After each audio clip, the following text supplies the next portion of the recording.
Kayo ha? Kayo na yung mag-judge. Kayo na. No cut. Nakita niyo kung gaano siya kadaling absorb ng skin ko. It's very lightweight. Talaga ba wear sunscreen? Sige nga, tatry ko nga tong Sakoy Skin every single day.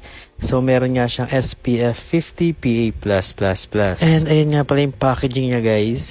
Sobrang ganda, white and pink. And naka-buy one take one siya nung binili ko. Tapos guys, meron pa siyang pa-freebie na lip mask. Nabili ko lang siya ng mga nasa 200 plus guys. Buy one take one with freebie na. Broad spectrum na siya. So, meaning protected tayo sa aging and sa sun.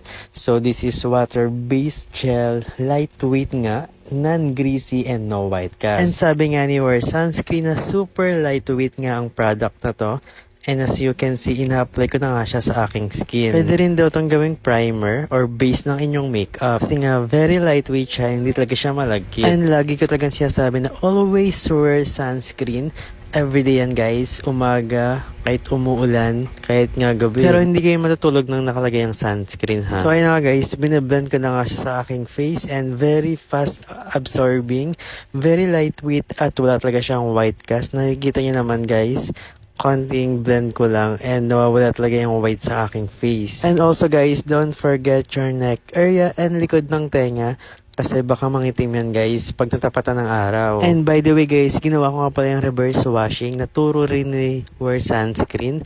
So perfect to sa mga dry ang buhok. And look at my hair right now. Sobrang bagsak and sobrang shiny. So paano nga ba ang reverse washing guys? So mag-conditioner muna kayo and then huli yung shampoo. Tapos yung anit nyo lang yung shampoohin nyo guys. And doon lang kayo magko-conditioner sa buhok mismo. Ayan guys, tapos na ako mag-apply. Wala talaga siyang white cast.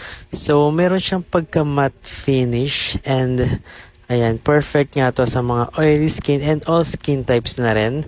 Very moisturizing din tong sunscreen na to. So, nakita nyo naman na hindi ko kinat yung video para nakita nyo nag-update lagi ako ng sunscreen.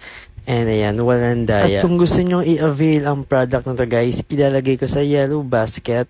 And sana maabutan nyo ang buy one take one. And sobrang mura ng sunscreen, very affordable and also effective. Bye!